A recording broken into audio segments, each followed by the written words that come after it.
Hello everybody, Goawei here, bringing you yet another episode of Ace Academy. Now if you're new to this series or new to this channel, I highly recommend that you go down to the link in the description down below and hit the playlist and start from episode 1. Unless you want me to spoil everything for you in the next 10 seconds or so. So now with the warnings out of the way, let us continue with the last episode. What happened was we were about to enter Nikki's room after hearing some suspicious laughing. So let's see what's going on. There's a boy in Nikki's room? And they're behind closed doors? Not on my watch! I burst into her room. Nikki's eyes widen and her mouth drops open. The boy twists to look at me from the chair besides the bed. I'm sorry guys, I just saw this scene right now and I find it really funny, like their facial expressions. There's a boy in your room! What are you doing? The more important question is, what are you doing? Who is this guy? Nikki leaps from her bed and tries to push me away, but I stay rooted to the ground. Is this Ken? Ken yet? I turn to the guy, ignoring Nikki's pulling on my arm. Are you Ken? Are you Ken yet? He freezes like a deer in headlights and stammers out of affirmation. Yes? Leave him alone. We're just studying. It didn't sound like just studying to me. You guys were laughing and all that stuff and behind closed doors and whatnot. Studying. Is that what kids call it these days? Yes. What? No. Studying as in studying. Nikki, that's a bit suspicious. She points to her bed. I take another look around the room. Nikki's bed is sprawled with books, tablets, and laptops. Ken is holding an open textbook in his lap, a look of pure terror on his face. I kind of feel bad for the guy now. She points... I know underneath that good kid facade, there is a demon just waiting to pounce on my cute, innocent Imoto. Ken is in my class and we have an exam next week. Are you sure? Is that just not an excuse for him to get into your room? Aw, she has stuffed animals all over the place. I didn't even notice that. There's one on the shelf right next to the books. There's two on the floor in that corner right next to the desk. And there's two tiny ones right in front of the family picture. Wait, is that the same one that we have in our room? You know, the one at the amusement park where we had happy times? Oh well! I glare at Ken, who cowers from my stare. So, now that you know nothing weird is happening, get out. I cross my arms. Actually, I think I'll stay and help you two study. What? Well, you guys said you were studying. There's no problem with me being here, right? Whatever you're learning now, I already studied. Don't you have your own homework you can do? We're studying fine without you. No, it's fine, because, you know, I've already finished my homework. I'm always so studious. I probably already did it in the library before I came home. Are you sure about that? I think Ken here would appreciate the help. I glare at Ken, who gulps hard and nods. Actually, it would be an honor to have the help of an ace pilot. I like this guy. He knows his place. No, it wouldn't. Hey, I'm a genius, you know? I got the whole intellectual trait and characteristic and everything. I don't even need to study and I know my answers. I narrow my eyes at Ken. Very suspicious. I've got my eye on you. Or, don't try anything silly. Move him out of the room. I think this is going a bit too far. I'm gonna go with this one. Fine. Does that mean you'll leave now? I never break eye contact with Ken. I'm watching you, so whatever you're thinking, don't. Ken nods rapidly, clearly shaken. I won't. I mean, I'm not thinking. I mean, not like that. I really do feel bad for the guy now. I give him one final glare before walking out of the room. Nikki goes to close the door. Door open. She rolls her eyes. Fine, if that'll make you stop being crazy. Yeah, I guess without having closed doors, you guys can't really do anything. Before I leave, I make the universal "I'm watching you" sign with my fingers. Ken's eyes widen even further. I bet that was a great way to start off the episode. Luckily, my room is across from Nikki's. I leave my door open too while I try to work on my assignments. I'm too distracted to focus as I strain to hear what what they're talking about. Every so often I hear them repeat a math formula or compare answers on equations. Oh, I guess I see that they're kind of really studying alone then. Huh, I guess they really are studying.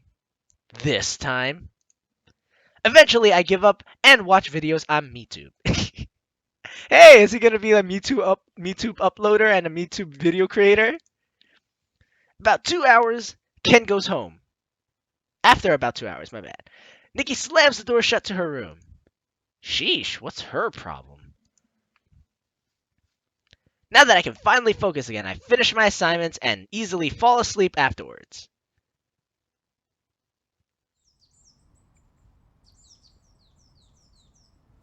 I wake up naturally for once and enjoy my chance to sleep in. Is this what it feels like to be rested? Why doesn't this happen every day? With a wide yawn, I pull my arms over my head to stretch, then throw back my comforter and hop out of bed. My tablet flashes with a notification. I have an email. Curious, I open up the email and read it. It's from Dashu. They're hosting a promotional photo shoot and networking event tomorrow, right before XZ's big concert. All sponsored Dashu teams and individuals will be there, and after the shoot, we are welcome to stay for the concert. Wait. Dashu sponsors XZ? I guess I shouldn't be surprised. Dashu might be breaking into the world of mecha, but they're a huge name in the sports and entertainment industry. Still, XZ is a supremely popular pop star. His shows get sold out within minutes. There's no way I'm passing up such an opportunity. I quickly type out a response confirming my attendance. I'm positive everyone else on the team will go as well, if only for the chance to meet XZ. Grabbing my clothes for the day, I get changed. As soon as I grab my phone, it rings, but cuts out immediately after the first ring. What? That's weird. I glance at my missed calls. It was Kaori. I bet she was going to ask me about Dashu's event. I call her back, but she doesn't pick up. I shoot her a text. What's up? Then I go downstairs into the kitchen. Nobody's home again? It's like I live alone. Opening the fridge, I spot a covered plate for me. I unwrap the fail to find oyakodon. I failed to unwrap the foil to find oyakodon. Not a traditional breakfast, but delicious nonetheless. Nikki must have been practicing her recipes. As I dig in, I glance at my phone. Still no response from Kaori. I'm starting to get a little concerned. She wouldn't call if she didn't have a good reason, so why isn't she responding? My heart drops as my mind wanders to the worst possible scenarios. Well, I guess we really do worry about Kaori now, so we gotta be very, very careful about her. I mean, anytime now she might start thinking, oh no, maybe... I mean, I don't think she's that self-conscious, but she might start thinking, oh man, maybe my friends don't like me again, or, oh, I annoyed him by calling him. She must be hurt and tried to call for help. Is she unconscious?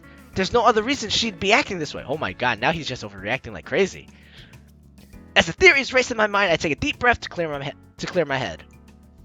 I'm overreacting. It's probably nothing. But what if it is something? Still, she'd most likely be at her dorm right now, and campus is not so far away. I could double check to make sure everything's okay. Make sure Kaori's okay. I need to do a few things on campus, so I'll just stop by while I'm there. No big deal, right? Nice way to play it off, MC. I grab my keys and head to Ace. After a short drive, I arrive at the academy. I recall the building Kaori led me to when she was not quite feeling herself, aka drunk.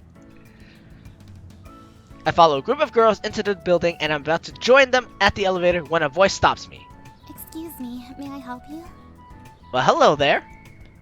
You kind of sound like one of Nikki's friends. It's a front desk agent for the dorm. This is an all-girls dorm, so it makes sense that I'd be stopped here. I'm here to check up on my teammate, which is Kaori's room. None of your business. I'm here to check up on my teammate. Hi, I'm on gear team ACE or ACE 204911. I'm here to meet with my teammate. Of course, I just need to see your student ID. Yeah, no problem. I provide the proper identification. Thanks, just one moment. I fidget as my finger dances across. I fidget as her fingers dance across the keyboard. Can't you type faster? Mrs. Tommy hasn't acknowledged the buzzer. Her phone died. We were chatting earlier. Oh, okay, that makes sense. You're all set then. Interesting. She hands me a visitor's pass. Just swipe this on the elevator door and it'll guide you to your floor. Room number 45. Thanks! That was easy. I make my way to the elevator and swipe to activate them. Following the instructions, I easily find room number 45 and knock on the door. You know, I'm starting to wonder, what would have happened if I just said I'm looking for Kaori? Would they be like, why are you looking for her? And I'd be like, oh, she's a team member of mine. Or maybe it'll be like, you can't go because, you know, you're looking for a girl that probably doesn't even want to see you. No answer. The door flies open. You! What? Why are you so surprised? I mean, you kind of called me and everything, you know? Kaori blinks at me in surprise. What are you doing here? The bigger question is, what were you doing calling me then not picking... Oh, this is Kaori right there. Check in. I was worried about you. They call me Stalker-kun. And last but not least, the security here is rubbish. They call me Stalker-kun. I got tired of looking into your room with binoculars from the other building and thought I'd pay you a visit instead. Kaori rolls her eyes and crosses her arms. Seriously? Guys, can I redo that? Maybe I should say I was worried about her. Damn, she's getting too used to my sarcasm. Well, it might be more to do with your response or lack thereof. Why didn't you respond to any of my calls or messages? Are you okay? I'm fine. As she replies, I take out my phone and call her number. I hear it ring faintly somewhere in her room. Your phone seems to be working fine. Why wouldn't it be? Well, you called me first. Then you ignored any of my attempts to call you back. Why would you ignore me unless your phone wasn't working? You think too much into things. Possibly, but you're not being considerate enough and telling me what's going on. Why did you call me? I think I deserve to know, especially after I came all this way. She crosses her arms and frowns. I didn't ask you to come over here. Wow, the tone got all serious. I'm about to retort when my stomach gurgles. What was that? What do you think that was? My stomach going all crazy because I didn't even really eat much. Uh-oh, that would be my breakfast not agreeing with me. Oh! I need to use your bathroom. No way! You're not getting in my room. Please, I have a stomach ache. She tries to close the door, but she tries to close the door on me, but I stop her with a foot. Seriously, this is an emergency. Trust me, I won't be able to make it home in time. That's not my problem. Kaori, what is it this time? Jeez. I turn towards the voice behind me. A girl wearing shorts and a tank top stands in the hallway. Her hands on her hips, she freezes when she sees me and her mouth drops open in horror. This isn't good. I'm sure all she's seeing is a strange man trying to force his way into Kaori's room. This isn't what it looks like. I'm calling security! Rip. Kaori lets go of the door and I crash onto the floor. Wait, Himeki. It's okay. He's one of my piloting teammates. Really? Himeki glares at me. Hey, this is similar to the situation when I was glaring at Ken earlier today. He looks like a pervert to me. Wow. Thanks for that. I rub my head as I slowly get back up. It's okay. He's just picking something up. More like dropping something off. If you say so. But I'll be here in case he tries something. Kaori smiles. Thanks, but he wouldn't dare. Yeah, she's right. If I did, she would probably kill me. Himeki glares at me one last time before she goes back into her room. Kaori turns to her room and closes the door behind us. This is exactly like the Ken situation, except reversed now. Clearly irritated by what happened, she quickly points towards the bathroom. Congratulations, you made it in. Now do your thing and leave. I'm not talking to you. What? You can talk to me while I'm on the bathroom. Okay, thanks. Aw, lighten up. Go do your business. Aw, lighten up. I was hoping to have a stimulating conversation about quantum physics from the bathroom, but I guess I can flush that thought down the toilet. I thought you really had to go. I do. I rush into the bathroom.